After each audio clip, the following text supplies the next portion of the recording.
जय श्री राम।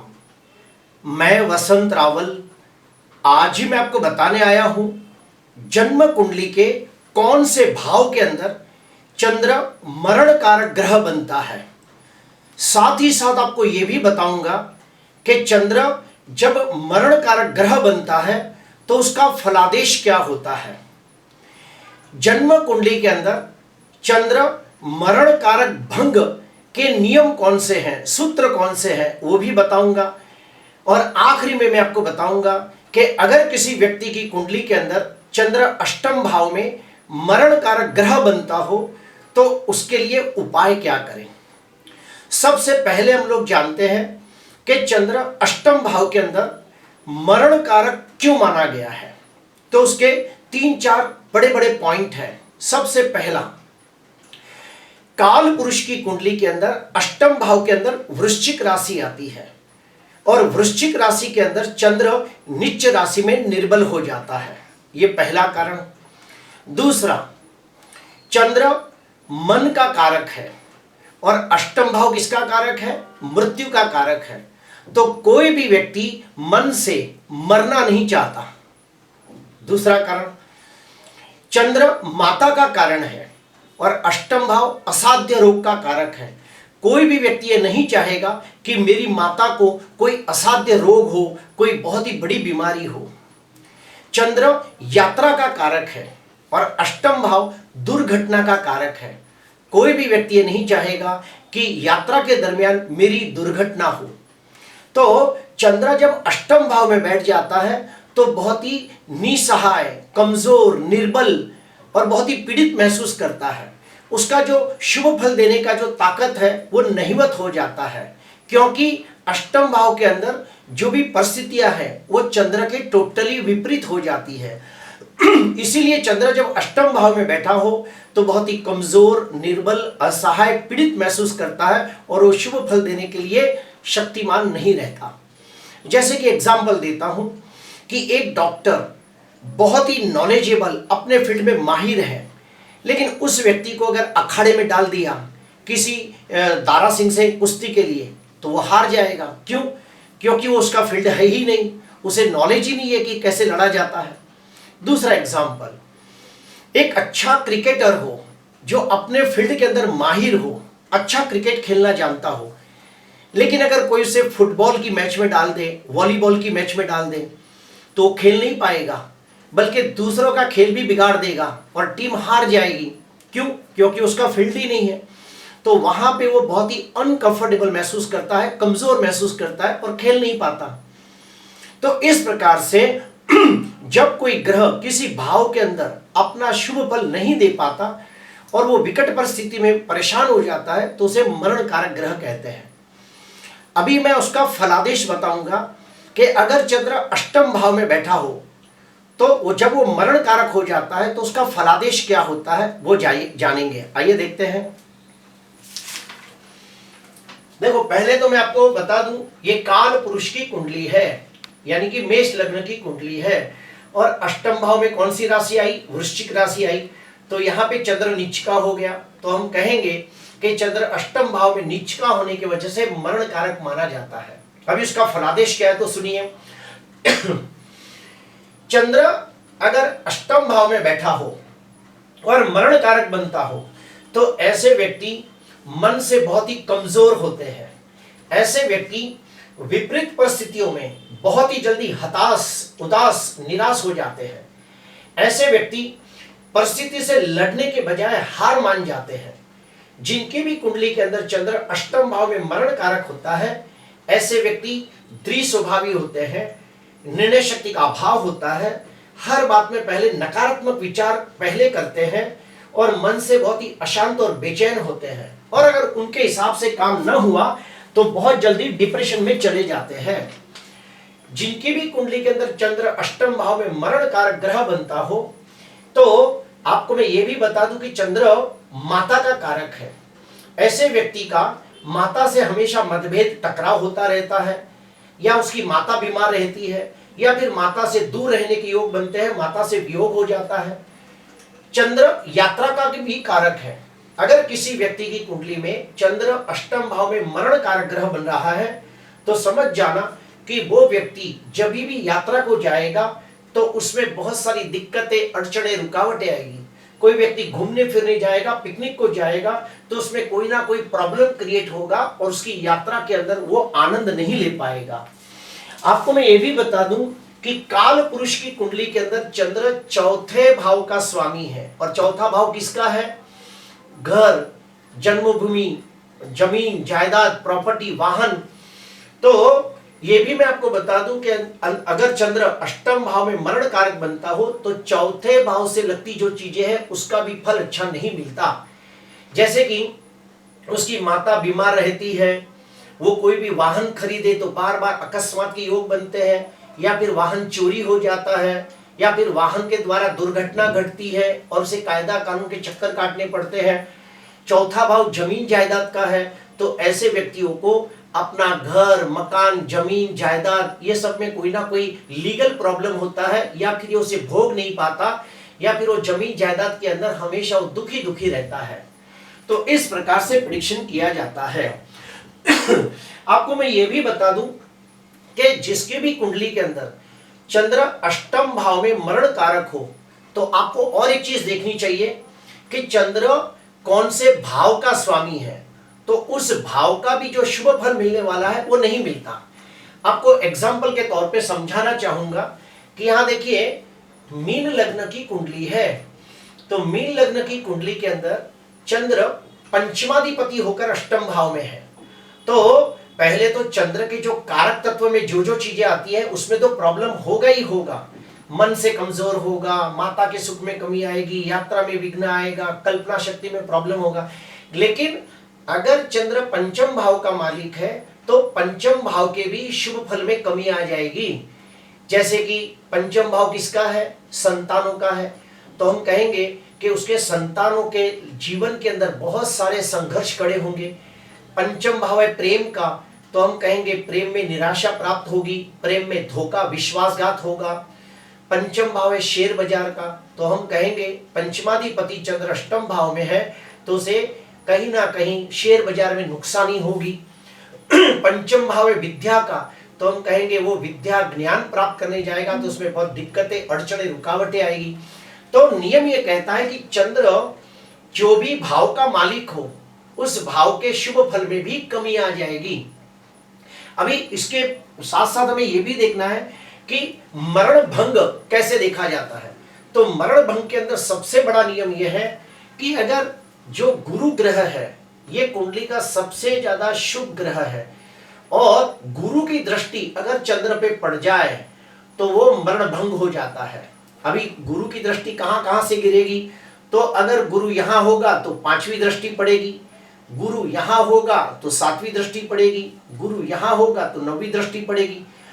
तो अगर ये अष्टम भाव के चंद्र के ऊपर अगर गुरु की पांचवी दृष्टि, सातवीं दृष्टि या नौवीं दृष्टि पड़ती हो तो हम कहेंगे कि मरण कारक चंद्र को जो दोष लग रहा है वो भंग हो जाएगा और चंद्र अशुभ फल देने के बजाय शुभ फल देने के लिए बाध्य हो जाएगा। और अगर मान लो इसी भाव का स्वामी अगर जो पीड़ित हो जाए तो और भी खराब फल देगा। जैसे कि अष्टम भाव के अंदर चंद्र है तो अष्टमाधिपति कौन है? अष्टमाधिपति है मंगल। अगर ये मंगल नीच का हो गया और वो भी चौथे भाव में बैठा है, राहु के साथ अंगारक योग बना रहा है, तो फिर चौथे भाव का भी फल बहुत खराब मिलेगा और अष्टम भाव का भी बहुत खराब फल मिलेगा, क्योंकि पहले ही चंद्र मरण कारक है और अष्टमाधिपति जो मंगल है वो भी चौथे भाव में बैठा है, चंद्र की राशि में बैठा है, तो फिर बंटाधार हो जाएगा, तो बहुत ज्यादा खराब फल मिलेगा। चौथे भाव का भी खराब फल मिलेगा, चंद्र का भी खराब फल मिलेगा। उसी प्रकार यहां देखते हैं कि यहाँ पे क्या हो सकता है, मरण भंग होता है कि क्या है, वो पहले देखेंगे। तो देखिए चंद्र अष्टम भाव के अंदर तुला राशि में बैठा है और तुला राशि का स्वामी कौन है? शुक्र है। तो अष्टमाधिपति शुक्र उच्च का होकर केंद्र भाव में बैठा है, तो हम कहेंगे या मालव योग नाम का पंच महापुरुष राजयोग बन रहा है, तो एक प्लस पॉइंट आ गया। उसके बाद कुंडली के अंदर देखिए लग्नाधिपति गुरु, लग्नाधिपति गुरु अपनी सातवीं दृष्टि से चंद्र को देख रहा है, तो यहाँ गज केसरी योग का प्रभाव आ गया। तो ये चंद्र को बल प्राप्त होगा। क्यों? क्योंकि अष्टमाधिपति शुक्र उच्च का होकर मालव योग बना रहा है और लग्नाधिपति गुरु की 7वीं दृष्टि चंद्र पे है। तो यहाँ पे चंद्र का जो मरण कारक जो तत्व है वो भंग हो जाएगा। तो इसका जो अशुभ फल है वो 90% घट जाएगा और वो चंद्र शुभ फल देने के लिए बाध्य हो जाएगा। ठीक इसके विपरीत जानते हैं, ठीक इसके उल्टा जाते हैं। अभी देखिए, चंद्र पंचमाधिपति होकर अष्टम भाव में बैठा है और अगर पंचम भाव के अंदर भी पाप ग्रह बैठे हैं, जैसे कि मंगल केतु का अंगारक योग, चंद्र शनि का विष योग, शनि केतु का श्रापित योग, तो चौथे भाव का बहुत ज्यादा शुभ फल मिलेगा। और जब भी चंद्र की महादशा, अंतरदशा, प्रत्युंतर दशा, सूक्ष्म दशा आएगी तो पंचम भाव से लगता बहुत खराब फल मिलेगा। तो हमें यह भी देखना है कि चंद्र जिस भाव का स्वामी है वो पीड़ित तो नहीं हो रहा है। फिर हमें देखना है कि चंद्र मरण कारक भंग तो नहीं हो रहा है। ये सब हमें देखना होता है। आपको दिखाता हूं तीसरी कुंडली के अंदर मकर लग्न की कुंडली है और मकर लग्न की कुंडली के अंदर आप देखिए सप्तमाधिपति चंद्र अष्टम भाव में बैठा है। तो पहले तो चंद्र के कारक तत्व का अशुभ फल मिलेगा। चंद्र सप्तम भाव का स्वामी है तो सप्तम भाव का भी अशुभ फल मिलेगा। हम कहेंगे विवाह में विघ्न होगा, विवाह देरी से होगा। और अगर उसमें भी अगर सप्तम भाव के अंदर शनि, मंगल, राहु जैसे पाप ग्रह बैठे हो तो सप्तम भाव का बेड़ा गर्द हो जाएगा और सप्तम भाव से मिलने वाले जितने सुख है वो सबका नाश कर देगा। जैसे कि विवाह में देरी होना, फिर सगाई होके टूट जाना, शादी के बाद पत्नी से लड़ाई झगड़े होने, डिवोर्स हो जाना, पार्टनरशिप में बिजनेस किया तो वो पार्टनरशिप टूट जाना, अगर व्यक्ति धंधा करे तो उसमें नुकसानी हो जाना। क्यों? क्योंकि सप्तम भाव व्यापार का भी है। तो जब भी हम चंद्र का फलादेश करते हैं तो साथ ही साथ चंद्र जिस भाव का स्वामी है उसका भी फलादेश करना है। अभी हम इसके अंदर देखेंगे कि क्या चंद्र मरण कारक भंग हो रहा है कि नहीं, वो भी नियम मैं आपको बताऊंगा। चंद्र सिंह राशि में बैठा है तो सिंह राशि का स्वामी कौन है? सूर्य है। ये उच्च का होकर बैठा है और गुरु की 5वीं दृष्टि चंद्र के ऊपर पड़ रही है। तो यहाँ पे दो बलवान ग्रह के वजह से चंद्र को बल प्राप्त हो रहा है। तो हम कहेंगे कि यहाँ चंद्र मरण कारक भंग हो रहा है। तो चंद्र का जो अशुभ फल है वो 90% घट जाएगा और चंद्र की महादशा, अंतरदशा, प्रत्युंतर दशा के अंदर बहुत ज्यादा खराब फल नहीं मिलेगा, बल्कि थोड़ा अच्छा फल भी प्राप्त होगा क्योंकि गुरु और सूर्य की उसे मदद मिल रही है, बल प्राप्त हो रहा है। चौथी कुंडली हम देखते हैं। वृश्चिक लग्न की कुंडली के अंदर भाग्याधिपति चंद्र अष्टम भाव में है। तो हम कहेंगे कि वृश्चिक लग्न की कुंडली के अंदर भाग्याधिपति चंद्र मरण कारक स्थान में बैठा है। तो इससे क्या होगा? चंद्र के जो कारक तत्व है उसका फल अशुभ मिलेगा और भाग्य स्थान भी कमजोर हो जाएगा। भाग्याधिपति अष्टम भाव में है तो भाग्य कमजोर होगा, यात्रा में विघ्न आएगा, पिता के सुख में कमी आएगी, उसका लक उसे साथ न देगा। तो यहां में देखना है कि क्या चंद्र मरण कारक हो रहा है, उसका भंग हो रहा है, वो देखेंगे। तो देखिए अष्टमाधिपति बुध उच्च का होकर बैठा है। अष्टमाधिपति बुध उच्च का होकर बैठा है, पहला प्लस पॉइंट। उसके बाद लग्नाधिपति मंगल की चौथी दृष्टि पड़ रही है। लग्नाधिपति मंगल की चौथी दृष्टि पड़ रही है, दूसरा प्लस पॉइंट।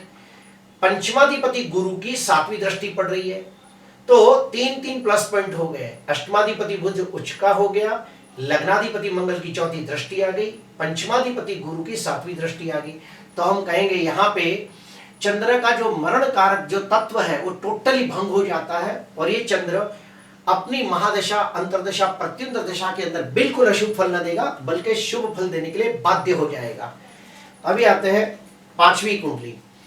धनु लग्न की कुंडली है और धनु लग्न की कुंडली के अंदर चंद्र खुद अष्टम भाव में स्वगृही होकर बैठा है। उसके बाद हम देखेंगे कि चंद्र के आजू बाजू में 2 शुभ ग्रह हैं। तो हम कहेंगे कि चंद्र 2 शुभ ग्रहों के बीच में है तो इसे शुभ कर्तर योग बनता है। उसके बाद लग्नाधिपति गुरु स्वगृही होकर अपनी पंचम दृष्टि से चंद्र को देख रहा है तो गज केसरी योग बन रहा है। फिर पंचमाधिपति मंगल उच्च का होकर चंद्र को देख रहा है तो महालक्ष्मी योग बन रहा है। तो यहाँ पे 3 ग्रहों की शक्ति चंद्र को प्राप्त हुई। क्यों? लग्नाधिपति गुरु की पहली दृष्टि पड़ गई, पंचमाधिपति मंगल की दृष्टि पड़ गई, तो दो दो कारक ग्रह चंद्र को मदद कर रहे हैं और चंद्र खुद शुभ कर्तरी योग में है। तो यहाँ पे हम कहेंगे चंद्र मरण कारक ग्रह है, लेकिन उसका मरण कारक तत्व भंग हो रहा है। अभी आखिरी कुंडली, सबसे खराब स्थिति क्या है वो मैं बताऊंगा, सबसे वर्स्ट स्थिति यहां बता रहा हूं। मीन लग्न की कुंडली के अंदर चंद्र अष्टम भाव में है तो मरण कारक हो गया। अभी शनि के साथ है तो विष योग बन गया। चंद्र राहु के साथ है तो चंद्र ग्रहण योग बन गया। फिर शनि राहु का श्रापित योग बन गया। यहां तीन तीन अशुभ योग बने, चंद्र शनि का विष योग, चंद्र राहु का ग्रहण योग, शनि राहु का श्रापित योग। इसके अलावा अष्टमाधिपति शुक्र भी नीच का है। उसके बाद आप देखिए भाग्याधिपति मंगल नीच का होकर चौथी दृष्टि से दो दो पाप ग्रहों को देख रहा है। तो यहाँ पे अंगारक योग भी बना, अकस्मात योग भी बना। तो यहाँ सबसे ज्यादा वर्स्ट खराब फल मिलेगा। तो हम कहेंगे कि ये व्यक्ति को चंद्र की महादशा, अंतरदशा, प्रत्युंतर दशा के अंदर बहुत ज्यादा नुकसान होगा, एक्सीडेंट होगा, मृत्युदायक कष्ट होगा, एक्सीडेंट होगा, मानहानि होगी, बदनामी होगी, ये सब देखा जाता है। अभी हम आएंगे कि अगर मान लो किसी व्यक्ति की कुंडली के अंदर चंद्र अष्टम भाव में मरण कारक हो और मरण कारक तत्व भंग भी ना होता हो, तो फिर कौन सा उपाय करें? तो उसके लिए पहला उपाय, एक तांबे के लोटे के अंदर पानी भरकर उसमें थोड़ा सा चंदन डाल दें और फिर रोज सुबह जब सूर्योदय होता है तब सूर्य को अर्घ्य प्रदान करें और उस समय आप गायत्री मंत्र कम से कम 27 बार बोलें। दूसरा, 16 सोमवार का व्रत करें। तीसरा, अगर हो सके तो आपके आसपास कहीं शिव मंदिर हो तो सोमवार के दिन शिव मंदिर में जाकर दूध और पानी को मिलाकर शिवलिंग के ऊपर अभिषेक करते हुए मंत्रोच्चार करें। लिंगाष्टकम, बिल्वाष्टकम, शिवाष्टकम, शिव मानस स्तोत्रम, पंचाक्षर स्तोत्रम, उसके बाद तांडव स्तोत्रम, ऐसे बहुत सारे स्तोत्र हैं। ये पढ़ते हुए शिवलिंग के ऊपर दूध पानी का अभिषेक करें और शिव जी को प्रार्थना करें कि हे शिव जी, मेरी कुंडली के अंदर चंद्र अष्टम भाव में मरण कारक स्थिति में है, उसे बल प्रदान करो और मेरी कुंडली के अंदर चंद्र का बल बढ़ाइए ताकि मेरी चंद्र की महादशा, अंतरदशा, प्रत्युंतर दशा के अंदर मुझे अच्छा फल मिले। और एक अच्छा उपाय है कि पूर्णिमा के दिन किसी विद्वान कर्मकांडी ब्राह्मण को अपने घर पे बुलाकर आप चंद्र ग्रह शांति पूजा कर सकते हो और उस ब्राह्मण के द्वारा आप होम हवन करने के बाद उसे दान दक्षिणा देकर आशीर्वाद ले सकते हो। छोटी छोटी 9 लड़कियों को भोजन करा सकते हो। प्रिय दर्शकों, अगर चंद्र अष्टम भाव में मरण कारक हो तो चंद्र का बल बढ़ाने के लिए आप मोती का रत्न भी धारण कर सकते हो। लेकिन कब? अगर चंद्र लग्नाधिपति, पंचमाधिपति, भाग्याधिपति बनकर बैठा हो तो आप चंद्र का रत्न मोती भी पहन सकते हो। प्रिय दर्शकों, आज मैंने आपको बताने की कोशिश की कि अगर चंद्र मरण कारक ग्रह बनता है तो उसका फलादेश क्या होता है, उसके मरण कारक भंग के सूत्र क्या होते हैं और चंद्र को बलवान करने के लिए उसके उपाय क्या क्या किए जाते हैं। अगर आपको ये वीडियो अच्छा लगा हो तो जरूर लाइक करना, सब्सक्राइब करना। नमस्कार।